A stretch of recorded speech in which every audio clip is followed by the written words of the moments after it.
สวัสดีครับผมมาสู่นะครับดีทั้งคนครับครับผมวันนี้พวกเราสองคนมาในเรื่องเลิฟไลฟ์กับไบปัดแป้งถึงรักครับผมไม่คาดหวังเลยแบบไม่เลยเพราะว่าก็เอ่อเราก็ผ่านงานกันมาประมาณหนึ่งนะครับผมแล้วก็พอเราเล่นออกไปก็คือพูดง่ายคือเราทำเสร็จงานเราเสร็จไปแล้วหมายถึงว่าเราทำเต็มที่ไปแล้วไม่สามารถกลับไปแก้ไขอะไรได้อีกอะไรเงี้ยเพราะฉะนั้นผลลัพธ์จะออกมาไงผมมองว่าเป็นบวกหมดเลยเพราะว่าเราได้ทำเต็มที่แล้วองตีก็ตามคาดหวังครับเพราะว่าองตีหวังไว้ว่าคนที่ติดตามเราอะไรเนี่ยจะชื่นชอบในผลงานของเราในทุกๆเรื่องที่เราทำนะครับผมแล้วก็ฟีดแบ็กกลับมาก็คือเขาเห็นพัฒนาการของเราแล้วก็ชื่นชอบในสิ่งที่เราทำในทุกๆเรื่องอยู่แล้วอะไรเงี้ยก็เลยเป็นอีกหนึ่งบทบาทที่มีคนทั้งให้กำลังใจแล้วก็ชื่นชมก็เป็นความภูมิใจในตัวเราในการที่จะแบบพัฒนาตัวเองต่อไปเรื่อยๆนะครับ แล้วก็อีกอย่างหนึ่งก็มันเหมือนเกินคาดตรงที่ว่ามีแฟนต่างชาติเข้ามาให้ความสนใจในเรื่องของเราด้วยครับคือปกติคือของตีก็จะเป็นแบบฐานของไทยอะไรอย่างเงี้ยหรือว่าจีนอะไรเงี้ยแต่นี่คือ international fan คือบางทีก็หลากหลายประเทศในทางยุโรปอันนี้ก็แปลกใจเหมือนกันว่าทางนู้นเขาดูซีรีส์ของเราด้วยเป็นทางยุโรปเยอะนะใช่ครับฟีดแบ็กเขาว่ายังไงบ้างในส่วนของคุณเขาชอบแหละรีแอคเขาเป็นยังไงบ้างเราได้อ่านผมว่าอาจจะด้วยความที่แบบว่ามันมีหลายอย่างที่ผิดพลาดนะของเรื่องเราเช่นว่ามันดูตอนแรกมันก็เป็นแบบโรแมนติกแบบว่าคิ้วๆน่ารักแต่จริงๆมันแอบเผ็ดร้อนนะแอบมีความเป็นซีรีส์แบบถ้าเกิดดูแบบเวอร์ชันอันคัทผมมองเป็นของผู้ใหญ่นะหมายถึงว่าแบบก็อดัลอ่ะใช่คำว่าอดัลได้เลยนะครับถ้าเวอร์ชันอันคัทนะแต่ว่าถ้าเกิดดูเวอร์ชันช่อง3หรือเวอร์ชันที่แบบว่าปกติเนี่ยก็ใสๆครับก็เป็นก็มี2รสชาติก็ดูทั้งสองเวอร์ชันเลยจะได้ทั้งสองรสอย่างที่มาจูบอกใช่ครับผมว่าแคสตรงครับ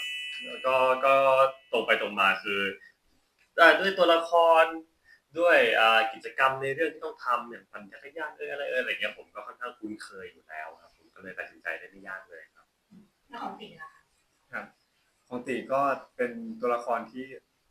อยากทำอีกหนึ่งตัวละครที่ตีคิดว่ามันชาเลนจ์การแสดงของเรามากๆครับและยิ่งที่มันไกลตัวเราเท่าไหร่เนี่ยยิ่งถ้าเราทำได้มันดีกับเรามากจริงตีก็เลยคิดว่าเป็นอีกหนึ่งบทที่ตีเห็นเราเฮ้ยสิ่งเนี้ยเป็นสิ่งที่ไม่มีในตัวเองเลยอะไรเงี้ยเลยอยากจะทำงานกับมันดูแล้วก็การที่ได้ทำงานกับน้องอะไรเงี้ยทำให้เราได้เข้าใจความเป็นมนุษย์ของอีกหลายๆคนได้แบบมากขึ้นจริงๆอะไรเงี้ยเลยทำให้เรื่องนี้ก็เป็นอีกเรื่องหนึ่งที่ตีเลือกไม่ผิดแล้วก็ได้ทำงานกับมันจริงๆวันแรกที่เจอกันเลยใช่ไหมวันแรกที่เจอกันคือวันที่อ่านบทวันใช่ผมก็รู้สึกว่าเขาก็ตีอ่ะคือคนที่ค่อนข้างเหมือนกับในคิดสิ่งที่คิดอะไรเงี้ยตีก็จะเป็นคนแบบเป็นถ้าภาษานักแสดงคือเป็นเด็กดีคนนึงอ่ะเป็นนักแสดงสายเด็กดีคนนึงอะไรเงี้ยก็น่ารักในแบบของเขาก็คิดว่าเราจะได้มาสนุกกันแน่นอนอะไรเงี้ยเพราะว่าเขาก็มีประสบการณ์ทางด้านการแสดงมาอยู่แล้วอะไรเงี้ยบวกกับเราก็มี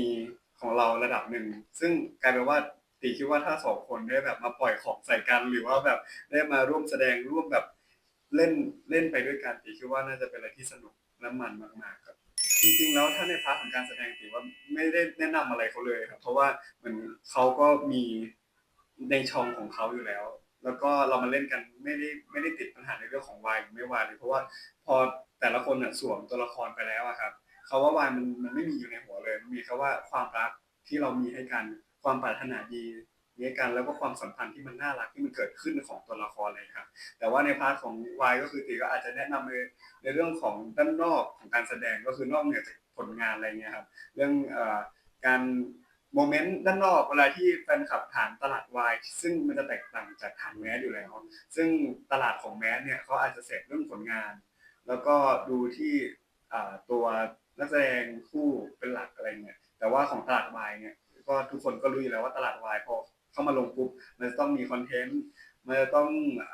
มีโมเมนต์อะไรใดๆที่สาววายเขาอยากจะเสพตรงนี้อยู่อะไรเงี้ยครับก็ได้แนะนำแล้วก็เราก็ทำคอนเทนต์กันแบบ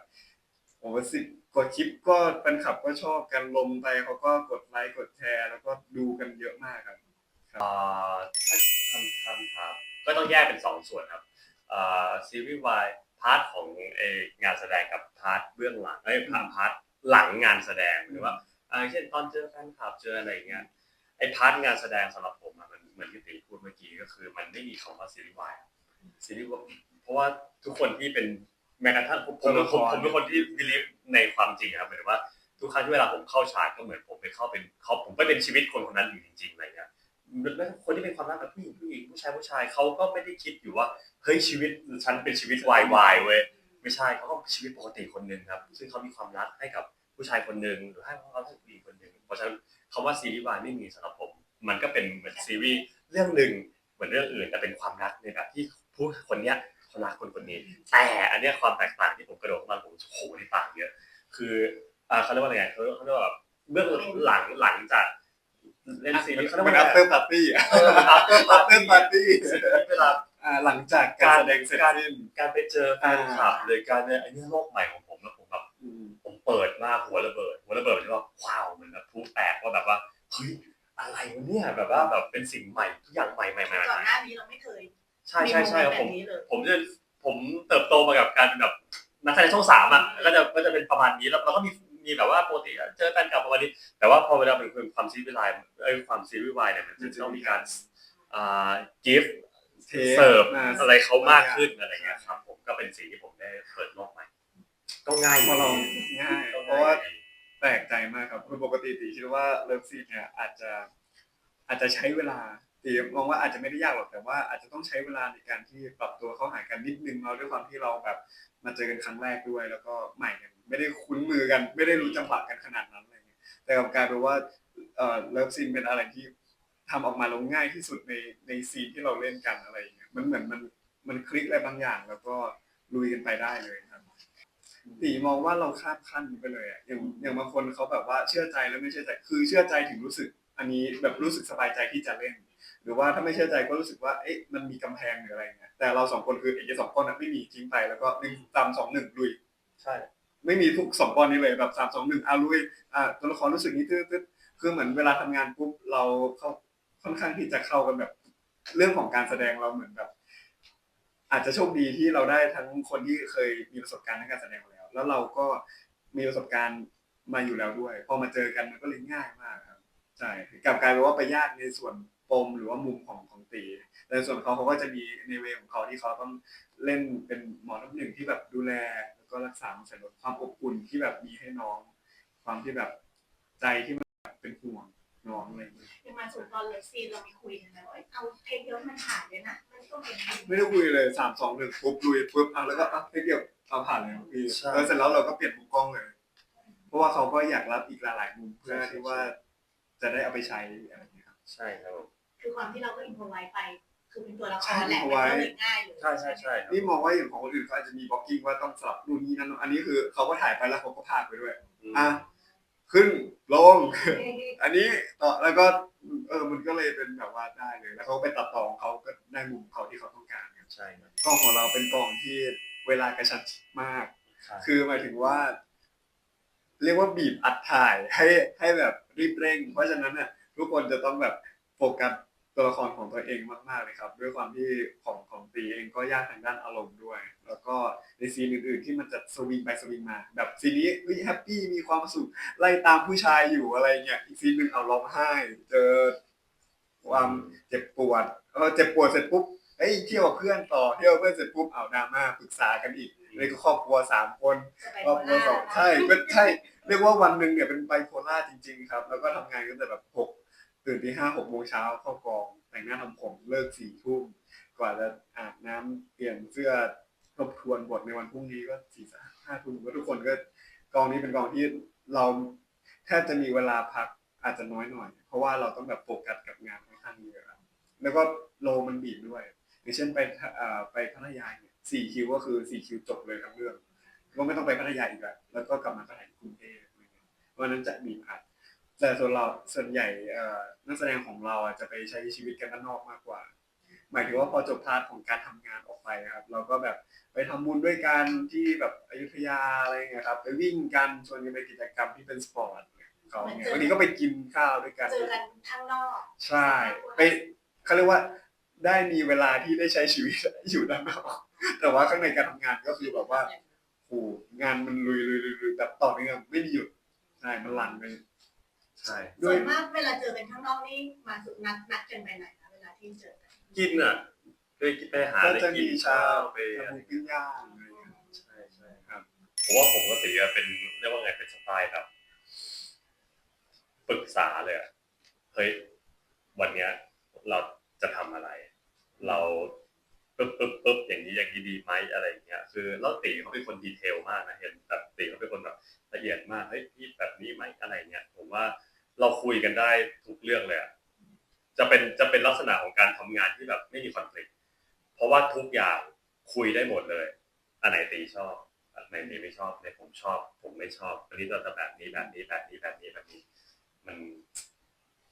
แจ๋วผมว่าอย่างนี้ดีกว่าผมใช้คำนี้ดีกว่าผมว่าถึงเราจะไม่เคยพูดกันนะแต่ผมว่าผมรู้ใจเขาว่าเขามาทำงานเขาต้องการอะไรตีก็รู้ใจผมและสองคนอ่ะผมว่ามาตรงกลางคนละก้าวตีเขาก็จะให้ตามใจในสิ่งที่ผมต้องการประมาณนี้ผมก็ก้าวออกมาจากโซนของผมเพื่อไปแตะจุดของตีเหมือนกันอะไรเงี้ยมันเลยเป็นอะไรที่แบบว่ารู้ใจในแบบที่ไม่ต้องพยายามที่จะรู้ใจอ่ะมันเป็นอย่างนี้ผมใช้คำนี้ผมรู้สึกเหมือนเป็นเฟืองเกียร์ที่วิ่งไปลงล็อกพอดีในทุกเฟืองเลยอันเนี้ยผมทำได้แค่นี้ผมไม่ทำมากกว่านี้ตีจะทำให้ผมอันเนี้ยผมถนัดเดี๋ยวผมทำให้ตีเป็นเรื่องที่ลงตัว มันคือลงตัวโดยไม่ต้องพยายาม ว่ามีความคนเรามันมีความถนัดไม่เหมือนกั ใช่ด้วยความถนัดไม่เหมือนกัน เพราะฉะนั้นก็อย่างสมมติว่าถ้าตีเป็นคนเร็ว สมมตินะถ้าตีเป็นคนเร็วเขาอาจจะคิดเพื่อรอบคอบคือบางทีถ้าเราเร็วเกินไป แล้วถ้ามันพลาดไม่รอบคอบเขาก็จะช่วยดึงหรือบางอย่างที่เขาคิดเยอะเกินไปแล้ว จังหวะที่มันจะต้องไปแล้วตีก็ดึงให้เขาไปพร้อมกันอย่างเงี้ยมันคือแบ่งรับแบ่งสู้ไปอย่างเงี้ยมันคือแบบว่าคอยดูให้กันเพราะว่าด้วยความที่จุดเขาเรียกว่าข้อดีของเราทั้งคู่อ่ะมันแตกต่างกันกลายเป็นว่าพอถ้ามันทำงานร่วมกันอ่ะจังหวะนี้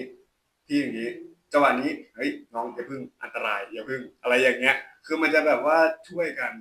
ครับเป็นคู่ที่แบบอย่างถ้ามันเหมือนกันมากๆมันก็อย่างสมมติถ้าโดนก็โดนไปด้วยกันถ้าเสียก็เสียไปด้วยกันแต่อันนี้แบบเฮ้ยอย่าเพิ่งถอยเราก็รอดไงแล้วจังหวะนี้เอ้ย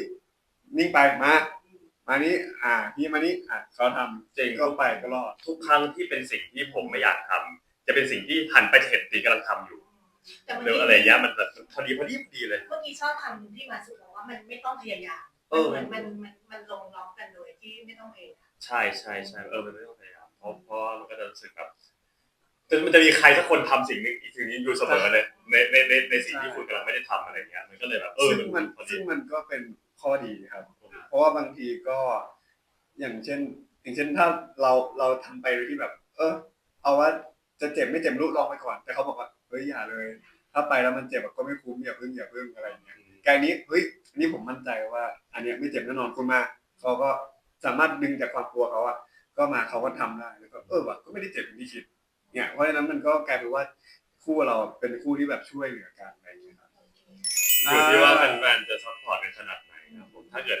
ซัพพอร์ตกันน่ารักก็เอาไปว่ามีแนวโน้มละกันใช่เขามีแนวโน้มเราจะไม่ให้ความหวังลอยๆแต่ว่าใช้เขามีแนวโน้มครับแล้วก็อยู่ที่ติดแต่ปลอดจากนี้ด้วยว่าEP ตั้งแต่กลางเรื่องจนจบเป็นยังไงหลังจบไปแล้วเป็นยังไงอีกอะไรเงี้ยครับผม